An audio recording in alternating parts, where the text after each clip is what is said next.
So Jonathan, this video is about sleep and the junior doctor and how it impacts them and what tips we can give them. Yeah, it seems, I mean, you can't be excited about a video about sleep, can you? But I think I am actually, and I'm liking the fact that we're going to have this as a much more interview format, so we can really get to the bottom of some of these issues.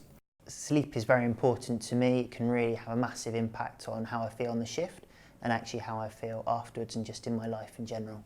I think sleep is very important in my work, especially if you don't have enough of it. You can definitely feel how it affects both your work life and your life outside of work. Sleep is vitally important in our day-to-day life, but especially in our clinical practice. I think that we won't function to our fullest degree unless we've had a good night's sleep and we're well rested. If you're sleep deprived at work, it can be dangerous. It can affect the way that you think, the decisions that you make. The shifts are quite long and sometimes you can work entirely through the night and that can make you feel groggy afterwards. Your reactions aren't as fast as they could be. Your decision making is sometimes impaired.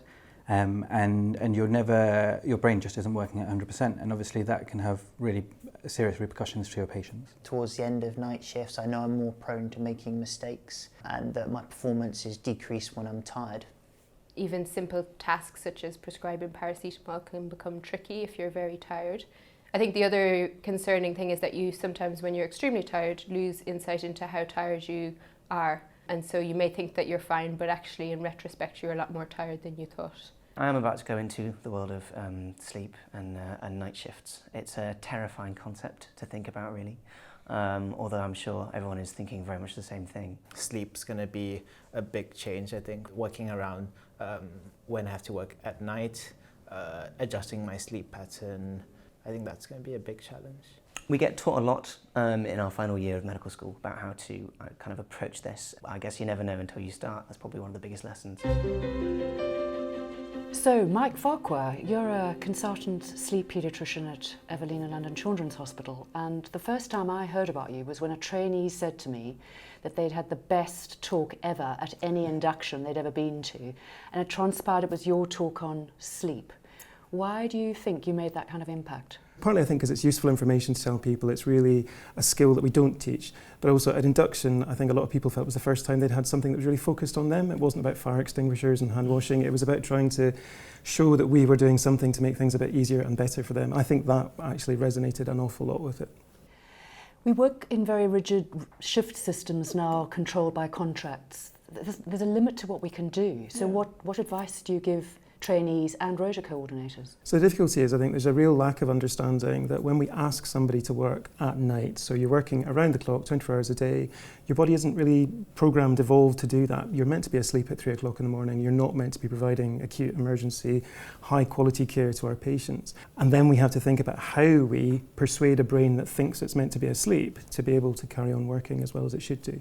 So have you got some practical tips that are your sort of key messages when you talk to? So the boring bit, and nobody ever likes this, is that the most important thing that you can do is to try and improve the sleep that you get every night of your life. So not when you're working nights, that basic sleep you're getting. Every adult in the country pretty much is sleep deprived. The vast majority of adults in the country are wedded to their phones and all the rest of it. So there's lots of things that we do that are bad for sleep. And actually, if you want to be able to cope with working in difficult circumstances, you need to really invest in the basic, relatively boring stuff about getting that sleep better. Even before we start thinking about sleep, rest and breaks are important. You cannot sustain function for 12 hours without stopping and taking regular breaks. So that message is core. And then it's all the different things you can do to get through the night shift. So things like using bright lights to try and keep you awake at night time, how to use caffeine strategically so you're getting good value out of it and not turning you into a psychopath, encouraging people to think about using power naps during night shift to try and give you that recharge the batteries to get you through the rest of the shift. And what about after the shift when the trainee is heading out of the hospital and thereafter? You have to get home as quickly as possible. You have to get home safely. And by far, that's the most important thing about this. There are lots of reasons why I thought this was important work to do when I started doing it. But the single thing was that doctors and nurses are still dying trying to drive home after a night shift because they're so fatigued, so tired. It's like driving drunk. They can't drive safely.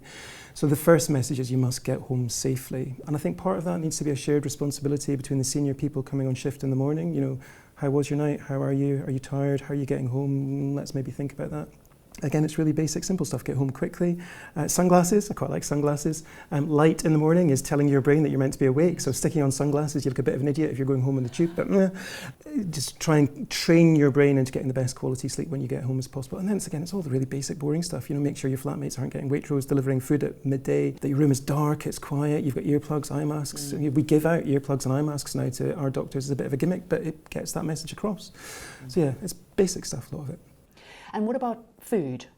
There's something about endless pizzas and curries in the middle of the night. Is that a good idea? So when I teach in our induction, I get an hour to do this, and one of the things I teach about is basic sleep physiology. There is a relationship between sleep and sleep deprivation, appetite and hunger. And what it boils down to is that kind of old night shift canard that night shift calories don't count. Unfortunately, they do count, and they count more. Your ability to handle food at night is less good. Your glucose tolerance is impaired.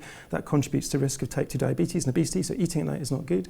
But also when you're sleep deprived, your brain thinks it's under threat. It wants energy, it wants calories. So when you're sleep deprived, it makes you hungrier. It makes you want cake and chocolate and crisps and not celery and whole grain sandwiches. And it takes longer before you feel full when you're sleep deprived. But the only way you can change that is by having proper alternatives available readily. Right. So that means trust investing in having healthy, hot alternatives that are palatable and are going to tempt people away from the biology saying, give me cake. The evidence tells us that probably we shouldn't eat at all between midnight and 6 o'clock, which is probably one of the most controversial things I ever say when I teach on this. But trainees often suggest to me that they try and stay up very late the night before a set of night shifts. Is that sensible? When you're sleep deprived, the type of sleep you get tends to be less good quality. So if you stay up really late to try and get more sleep, you end up like an overtired toddler, and trying to get overtired toddlers to go to bed, bad plan. So try and get a normal night's sleep probably the night before. If you can have a bit of a lie-in, that's probably sensible. There's a bit of a physiological trick. So actually we all get a bit of a sleepy feeling in the afternoon. So that after lunch feeling, when we all feel a bit sluggish and a bit sleepier, is actually physiologically driven, and the factors that regulate your alertfulness and your sleepiness are just tilted a little bit more towards sleepiness on that side. So you can harness that and have a nap then. So I think for most people, trying to have an afternoon nap on the night before, just before they come for the night shift, is the best way of doing it. But yeah, sleep, it's not really something you can catch up or bank in advance too much. The other thing is the advice at the end about that. So you often get people trying to do the same thing where they finish night shifts and then they try and get back into their sleep pattern by just powering on and staying awake and awake and awake. And again, you end up with overtired toddlerness and bad quality sleep. So at the end of night shifts, what I usually recommend for most people is to go home and have a slightly longer than a power nap, so probably about an hour and a half, 2 hours of nap, which is about one sleep cycle. Get up before midday, then get out into the world, bright lights, do exercise, get yourself back into your normal routines, and then try and get to bed at your normal time that night.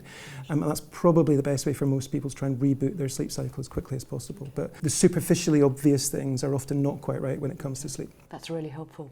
So to finish off, I mean, do you have a top tip that you give trainees or shift workers? It's really about investing in your core sleep. It's about really being honest with yourself about how much sleep you should be getting every night of your life, whether you're doing all the sensible things and trying to get that as good as possible. And then after that, so through the night shift ones, it's about the power naps. I think for most people can learn to do it. Not a lot of people feel they can't do it to begin with, but power naps through the night can really help to make a difference. And then it's about the safe home. So your insight, your ability to understand how at risk you are getting behind the wheel of a car at 8 o'clock in the morning when you've just done a night shift, you think you're a lot safer than you are. So it's about being aware of that and not putting yourself at risk, because that's the ultimate tragedy of this, is that once every 6 months or so we see another doctor or nurse die just from trying to get home after a night shift. Thank you very much. Thank you. So great information from Mike and tips, but listening to those medical students coming in about their concerns about sleep when they start work. Yeah, it's a huge concern actually, particularly for those thinking about some of the so-called more hard-pressed specialties, and somewhat surprisingly, paediatrics fits into that. I'd always thought actually O&G was the worst because more babies are born at night, but apparently we actually don't get much sleep either, and that's something we just have to work out how we deal with. The exciting thing actually looking through that was there's quite a lot you can do to actually reduce the impact of the fact we have to be working at night.